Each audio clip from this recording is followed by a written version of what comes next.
আসসালামু আলাইকুম। মাইক্রোসফট ওয়ার্ডের ধারাবাহিক মেনু টিউটোরিয়াল পর্বের আজকে থাকছে প্রথম পর্ব এবং আজকে আমরা দেখব মাইক্রোসফট ওয়ার্ডের গুরুত্বপূর্ণ একটা মেনু অফিস বাটন। এই অফিস বাটনের মধ্যে কি কি প্রোগ্রাম আছে সেই প্রোগ্রামগুলো আজকে আমরা শেখার চেষ্টা করব। তো চলুন শুরু করা যাক। প্রথমত আমরা মাইক্রোসফট ওয়ার্ডটি ওপেন করে নিলাম। এখান থেকে আমরা প্রথমত অফিস বাটনে ক্লিক করার পর দেখতে পাচ্ছি যে নিউ একটা অপশন আছে। তো নিউ এর কাজ কি? নিউ এর কাজ হচ্ছে নতুন ডকুমেন্টস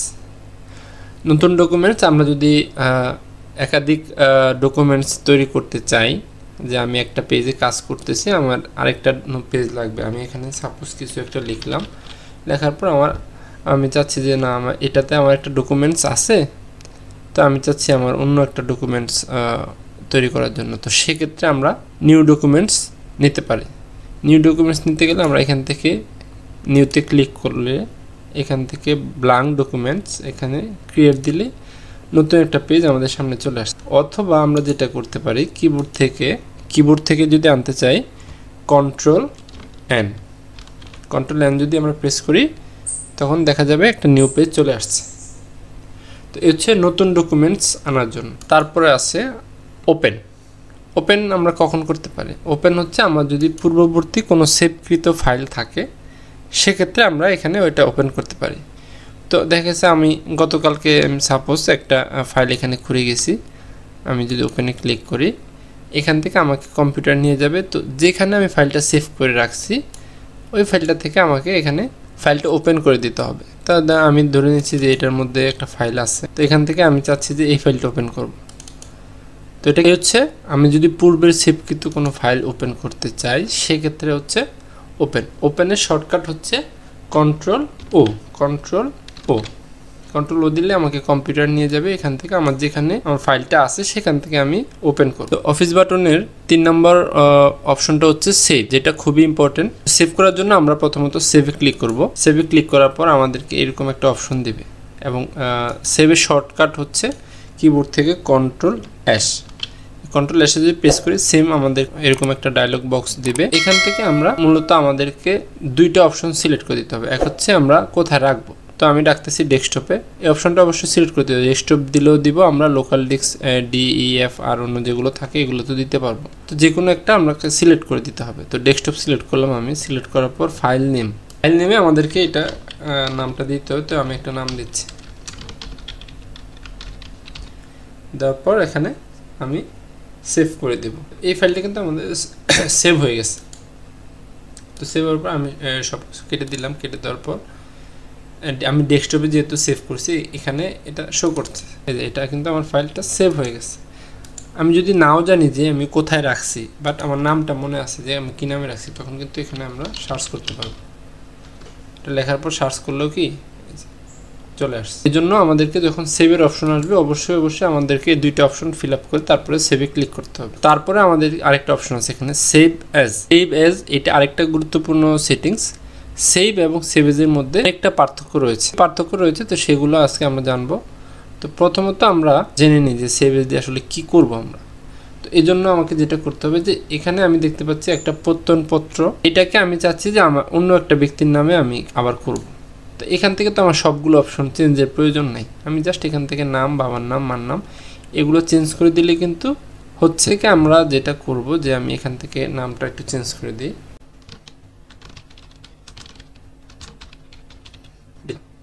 এখান থেকে আমি ধরলাম যে বাবার নাম চেঞ্জ করে দিলাম।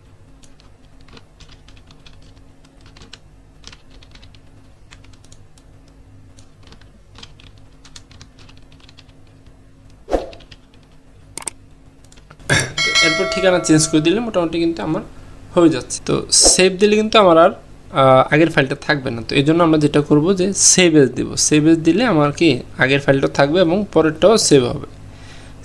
সেভ এজে ক্লিক করলাম, করার পর দেন এখান থেকে যেভাবে আমরা সেভ করে থাকি ঠিক ওইভাবেই আমরা একটা লোকেশন সিলেক্ট করব। দেন এখান থেকে একটা নাম সিলেক্ট করতে, আমি এখানে জাস্ট 2 চিহ্নটা দিয়ে দিচ্ছি, তাহলে দেখি কি হয়। সেভ। এখন আমি এটাকে ক্লোজ করে দিব এবং ডেস্কটপে আসার পর দেখা যাচ্ছে যে আমি পরে যেটা সেভ করছি এটাও কিন্তু এখানে আছে। এবং আগেরটা দেখি আমি এখানে আগেরটাও আছে। এই হচ্ছে সেভ এবং সেভ এজের মধ্যে পার্থক্য। এবং আমরা যদি এটাকে পাসওয়ার্ড দিয়ে সেভ করতে চাই তো সেক্ষেত্রে আমরা সেভ এজ ব্যবহার করতে পারি। কিভাবে? আমরা অফিস বাটনে ক্লিক করলাম, সেভ এজ, এখান থেকে কোনো অপশনই নাড়াবো না, এখান থেকে আমরা জাস্ট চলে আসবো টুলস, জেনারেল অপশন, এখান থেকে যে পাসওয়ার্ড টু ওপেন, এখানে একটা পাসওয়ার্ড দিয়ে দিব আমরা। তো আমি একটা পাসওয়ার্ড দিয়ে দিচ্ছি, এখানে দিয়ে এন্টার দিলাম, আবার রিএন্টার পাসওয়ার্ড টু ওপেন দিব, সেম পাসওয়ার্ড দিয়ে ওকে দিলাম, দেন সেভ। তো এটা আমি ক্লোজ করে বের হয়ে যাই। তো আমি আবার যদি এটা ওপেন করতে চাই দেখি কি হয়। তো আমার থেকে পাসওয়ার্ড আছে, enter password to open file. তো আমি ওই পাসওয়ার্ডটা দিয়ে দিব, দিয়ে ওকে দেব, আমার ফাইলটা কিন্তু ওপেন হয়ে গেছে।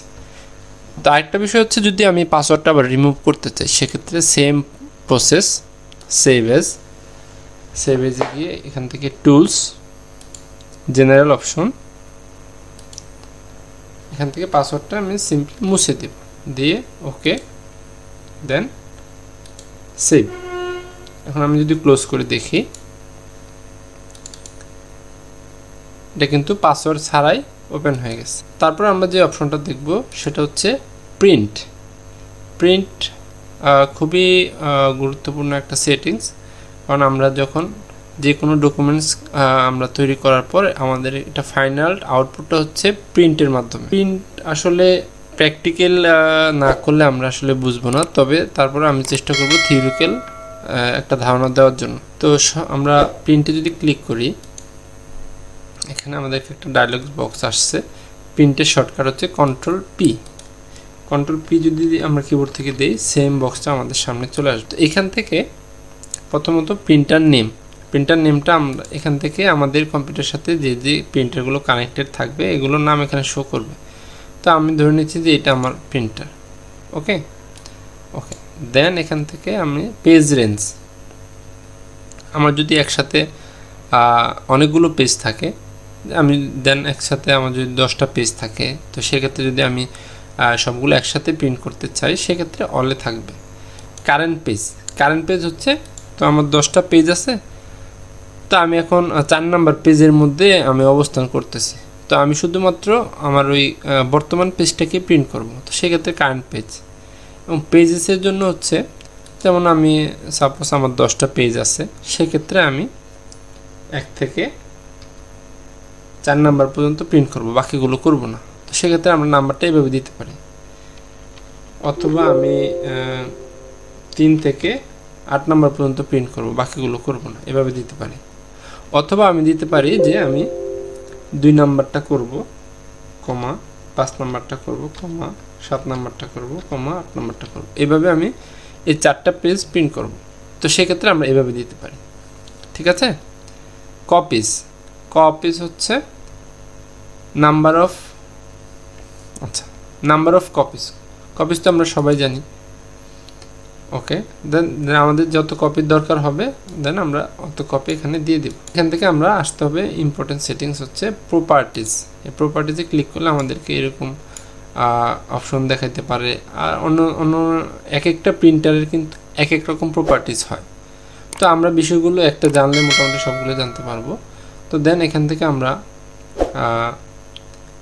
প্রিন্টার পেপার সাইজটা আমরা এখান থেকে সিলেক্ট করে দেব। আমাদের পেপারটা যদি A4 সাইজ হয়ে থাকে ডকুমেন্টসের, সেক্ষেত্রে প্রিন্টেও আমরা A4 সাইজই দিব। দেওয়ার পর প্রিন্ট কোয়ালিটি, অনেক সময় আমাদেরকে কোয়ালিটি একটু হাই দিয়ে করতে হয়, বাট আমরা নর্মাল কিন্তু আমাদের প্রিন্টার ওকে থাকলে নর্মাল স্ট্যান্ডার্ড দিলেও হয়। বা যদি কোনো ধরনের কালিতে সমস্যা হয়ে থাকে সেক্ষেত্রে আমরা হাই দিলেও দিতে পারি।